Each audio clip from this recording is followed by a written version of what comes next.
La República es una de las obras más importantes de Platón, la cual data del año 370 a.C. En ella se recopilan gran parte de sus ideas filosóficas.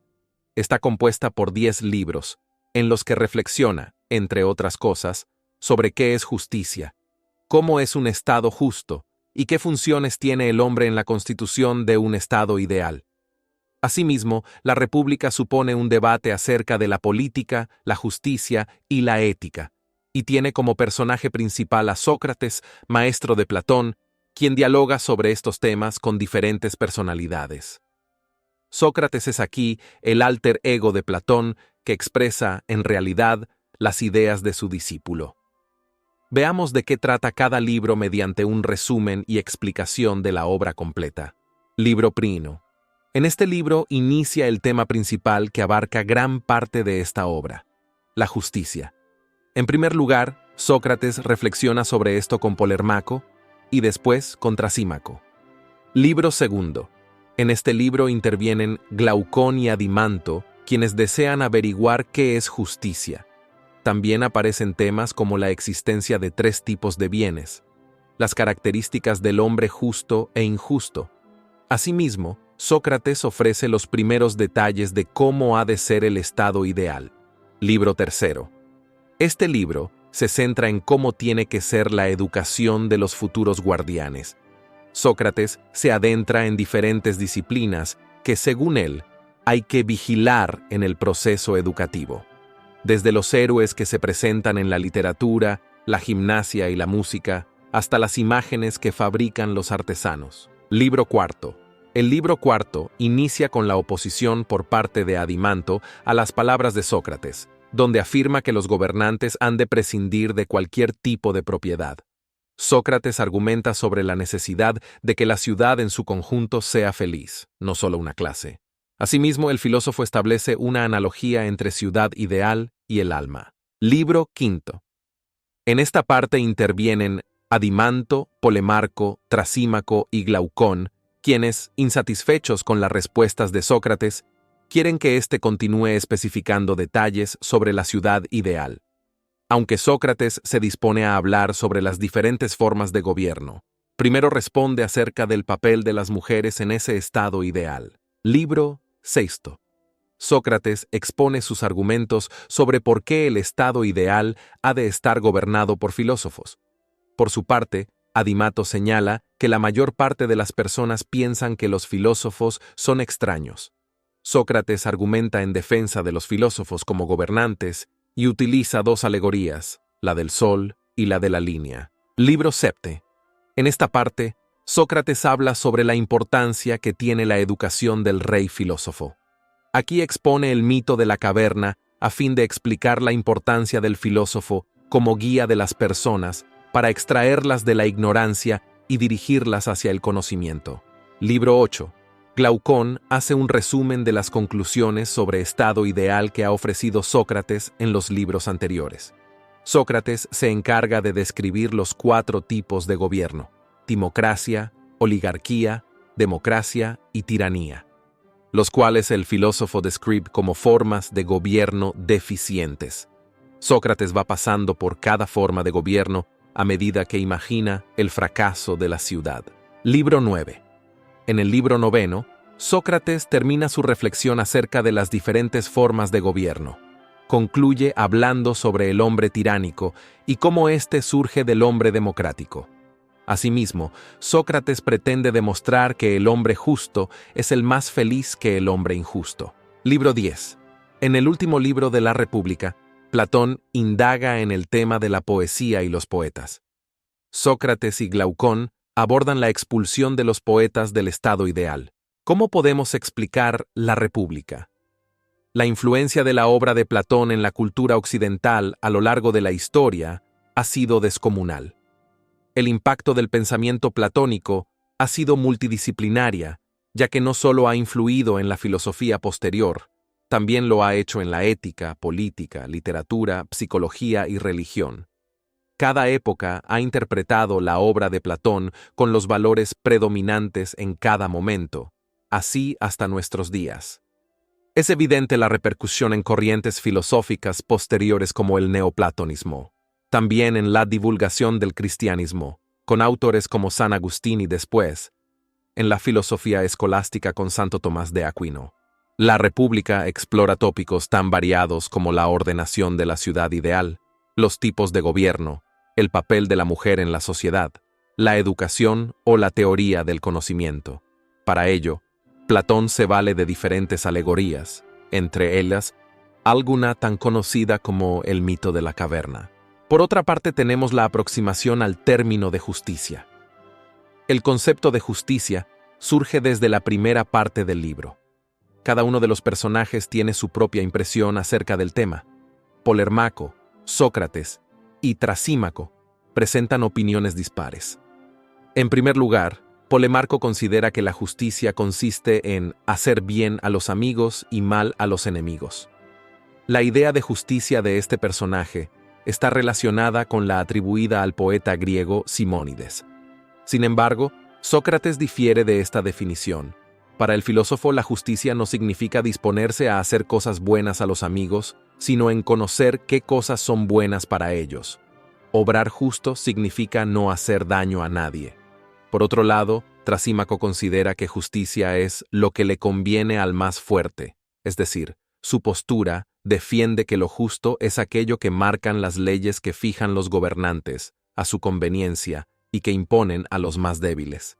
En este sentido, Trasímaco afirma que los más tiranos, los injustos, son más felices debido a su tiranía. El siguiente punto trata la clase de bienes y la justicia. Entonces, ¿a qué clase de bienes pertenece la justicia? A fin de enmarcar la justicia dentro de un tipo de bien, Glaucón afirma que existen tres clases de bienes. Bienes deseados por sí mismos son aquellos que buscamos por lo que son y no por los resultados que ofrecen. Dentro de esta clase de bienes, pertenecería, por ejemplo, la alegría. Bienes deseados por sí mismos y por sus consecuencias. Son aquellos que queremos por la satisfacción que producen y por los resultados que nos traen. Un ejemplo de este tipo sería la salud o la vista. Bienes deseados por su utilidad y no por sí mismos. Aquellos que se buscan por las ventajas que proporcionan, por ejemplo, un salario. Sócrates afirma que la justicia se encuentra en la segunda categoría, es decir, en los bienes deseados por sí mismos y por sus consecuencias. Sin embargo, Glaucón entiende que la opinión ordinaria engloba la justicia entre los bienes deseados por su utilidad y no por sí mismos. ¿Cómo se puede saber qué es justo o qué es injusto? Sócrates determina que es necesario conocer primero qué es justo para el colectivo, la ciudad, y después concretar el término de justicia individual. En la ciudad ideal que propone Platón, cada persona está especializada en alguna profesión particular.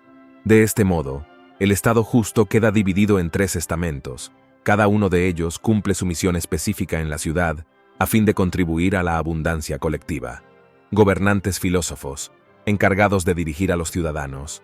Guerreros guardianes, defenderán a los ciudadanos de los enemigos. Agricultores, artesanos y comerciantes, producirán los bienes necesarios para la población. Vemos cómo, para Platón, el estado ideal se fundamenta en una división clasista de la sociedad.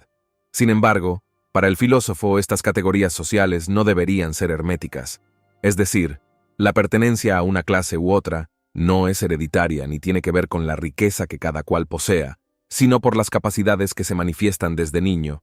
Así se educaría a los ciudadanos para pertenecer a uno u otro estamento. Esta forma de organizar la sociedad se vuelve a poner de manifiesto más adelante a través del mito de los metales. Aparece aquí la figura del guardián del Estado, ciudadanos preparados para hacer la guerra, cuyas cualidades, señala, han de ser las siguientes: valor, fuerza, actividad y filosofía. Otro de los temas que trata Platón en la República es el de la educación. El sistema educativo que propone el filósofo estaría estrictamente controlado a fin de que pese más fomentar el bien de la ciudad por encima de los intereses individuales. Así establece cómo debería ser la educación de los guardianes y los gobernantes de la ciudad. Por un lado, destaca que han de ser aquellos que teman más a la esclavitud que a la muerte. Para ello, es importante que durante su educación, de niños, no conozcan historias en las que los dioses comentan injusticias. En este sentido propone que se haga una especie de censura a algunos versos de Homero, donde se muestre a dioses y hombres comportándose de forma deshonesta. La educación, para Platón, ha de estar vigilada, y debe predominar la literatura moral que fomente el bien de la ciudad por encima del individual. Asimismo, los guardianes y guerreros no deberán poseer propiedades, más allá de lo necesario. Solo de esta forma entiende Platón que se evitará que abusen de su poder. Otro punto que toca Platón en su libro es el mito de los metales. ¿Cómo evitar que cada persona esté satisfecha con su posición social y no alterar el orden de la ciudad? Platón propone que los filósofos, las únicas personas a las que se les está permitido mentir en beneficio del Estado, cuenten una noble mentira a los ciudadanos. Este sería el mito de los metales, el cual justifica que los seres humanos son moldeados por los dioses. De esta forma, en el alma de cada individuo entran diferentes metales en distinta proporción. Estos son oro, plata, bronce y hierro. Cada metal corresponde a una clase social. Por ello, el estamento al que pertenece cada persona en la ciudad está legado por los dioses. Así, según este mito, las posiciones quedaría de la siguiente forma: oro, gobernantes plata, guardianes bronce y hierro, comerciantes y artesanos. Siguiente punto. Analogía ciudad-alma.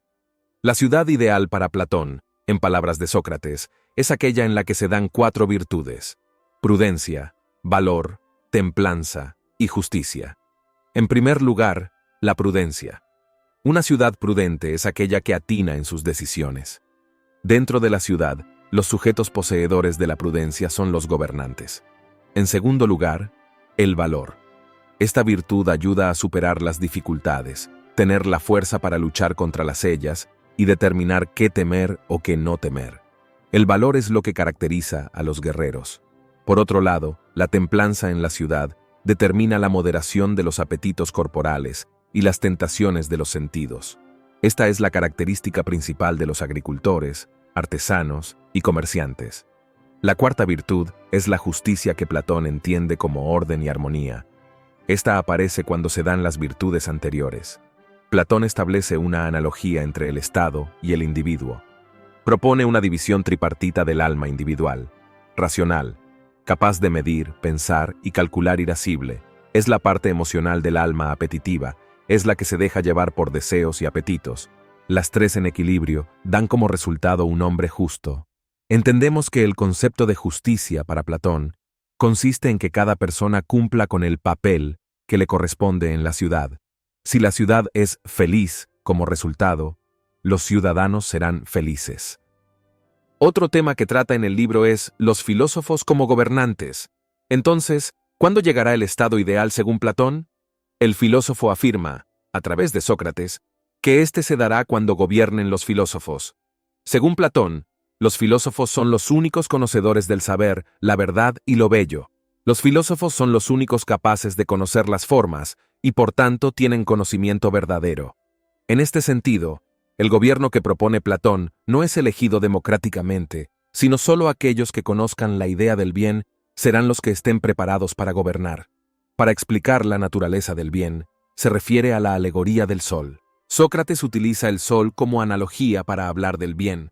En este sentido, el bien sería como el sol. Mientras que el sol permite ver los objetos del mundo visible a través del ojo, el bien posibilita acceder al mundo de las ideas mediante la inteligencia. ¿Cómo llega el filósofo a comprender la forma del bien? Para llegar a ello, Platón representa de forma metafórica los grados del saber con una línea, a través de la cual el filósofo pasa de los objetos percibidos por los sentidos hasta las ideas abstractas de ese objeto. Solo el filósofo es capaz de llegar al último eslabón de esta línea. Esta se divide en el reino sensible y el reino inteligible. Asimismo, estos 2 mundos se dividen en otros 2 segmentos. Esta alegoría, en realidad, es un anticipo de aquello que desarrollará en el mito de la caverna. El mito de la caverna simboliza diferentes aspectos de la teoría de las ideas, o de las formas de Platón. En ella, el filósofo distingue entre 2 planos del conocimiento: el mundo sensible y el mundo inteligible. La mayoría vivimos en una cueva oscura, encadenados, mirando a una pared blanca donde vemos las sombras que el fuego que hay detrás de nosotros proyectan, las cuales creemos que son la realidad. Sin embargo, esta realidad no se encuentra dentro de la caverna. El mundo sensible es el interior de la cueva, donde encontramos dos planos más de esa realidad. Por un lado, la imaginación, eikasia, es el lado más adulterado de todos. Son las sombras que los prisioneros ven. Por otro lado, la creencia, pistis, se refiere al falso conocimiento que los hombres tienen sobre las cosas. Entonces, si lo que está dentro de esta cueva no corresponde a la realidad, ¿dónde entiende Platón que está la realidad? El exterior de la cueva representa el verdadero conocimiento, el mundo inteligible. Para Platón, solo podemos aspirar a la realidad si dejamos de mirar al muro, creer en las sombras y salir de la cueva. A este mundo solo se puede acceder a través de la razón y encontramos dos niveles. Por un lado, la razón discursiva, diánoia, se ve representada cuando el prisionero sale de la cueva y puede ver los reflejos del sol sobre el agua. Está muy cerca de llegar a la verdad. Por otro lado, el conocimiento supremo, noesis, sucede cuando el prisionero observa el sol, el cual alumbra las ideas. El sol es la idea del bien. Los hombres y objetos naturales que observa serían las ideas. El siguiente punto a tratar es la organización del estado ideal según Platón. La ciudad ideal debería estar conformada por mujeres e hijos. La educación de los jóvenes, los reyes filósofos, deben ser los mejores entre ellos y destacar en la educación y en la guerra. Los guardianes no deben tener nada privado sino todo en común. El resto de ciudadanos deben proporcionar lo que necesiten para vivir a los reyes filósofos, a fin de que puedan gobernar. 4 tipos de gobierno. Platón no solo describe las características de un estado justo, además, muestra los diferentes tipos de gobierno, y cómo todos ellos están destinados a la corrupción, tal y como ha demostrado la historia. El filósofo hace una especie de recorrido histórico explicando cada uno de ellos. Timocracia. Las reglas militares, el honor y la victoria se valoran por encima de todo. Los líderes son elegidos por sus habilidades en la guerra y no por su sabiduría. El alma del hombre timocrático no está controlada por la razón, sino por el espíritu. El hombre timocrático está controlado por las emociones. Oligarquía, donde todo el poder político reside en los ricos. Debido a la situación de extrema riqueza y extrema pobreza, se produce la división en 2 ciudades. Ricos y pobres están en guerra entre sí. Las deficiencias de la oligarquía llevan, según Platón, a una democracia. Democracia, surgida de una batalla que enfrenta a pobres contra ricos. Este para Platón es una de las peores formas de gobierno, solo supera la tiranía. Según Platón, en palabras de Sócrates, el bien de la democracia es la libertad y el exceso de libertad conduce a la tiranía. Tiranía se da debido al deterioro de la democracia. El pueblo pone en el poder a un individuo para que aplique el orden en el Estado y para defender sus intereses. Una vez en el poder, el tirano quita a quien pueda obstaculizar sus decisiones y sus ciudadanos acaban como esclavos. Características del hombre tirano. Sócrates aborda el tema de los placeres y deseos. El tirano es incapaz de controlar sus deseos, ya que su alma no está gobernada por la razón. Busca cualquier medio para poder alcanzar sus deseos. Es igual de infeliz que la forma de gobierno tiránico. Los 3 tipos de hombres y la felicidad.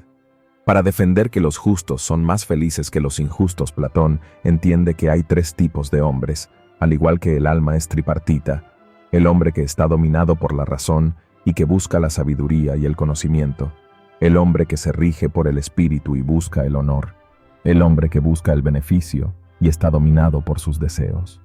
Para Platón el injusto será el más desdichado ya que está dominado por sus deseos e ignora la razón. La vida buena y feliz es la que se guía por la razón, la parte racional es la que debe gobernar el alma. En este sentido, solo el hombre justo es feliz. Condena a la poesía. Para Platón, los poetas son imitadores cuyas creaciones están muy lejos de la verdad. Los artistas solo crean copias de las ideas. Por ello la ciudad justa no debe permitir la poesía. Mito de Sócrates utiliza este mito para probar la inmortalidad del alma y para demostrar que la justicia recompensa en la otra vida a quien ha sido justo, mientras que la injusticia castiga al injusto. Eres un soldado que vuelve a la vida tras estar varios días en una pira funeraria, El hombre resucita a fin de contarle a los vivos qué ocurre con las almas de los justos y los injustos cuando mueren. Esta decisión la toman los dioses. Las almas de los justos son gratificadas cuando nacen en un nuevo cuerpo y su nueva vida plasmará cómo han sido en la anterior. Vemos aquí cómo Platón acepta la idea de la reencarnación. El alma inmortal renacería al morir el cuerpo, en un elemento u otro dependiendo de qué tipo de vida hubiese llevado anteriormente. Bueno, Easy Bookers, este fue el análisis de la República de Platón. Espero les haya gustado. Hasta un próximo análisis.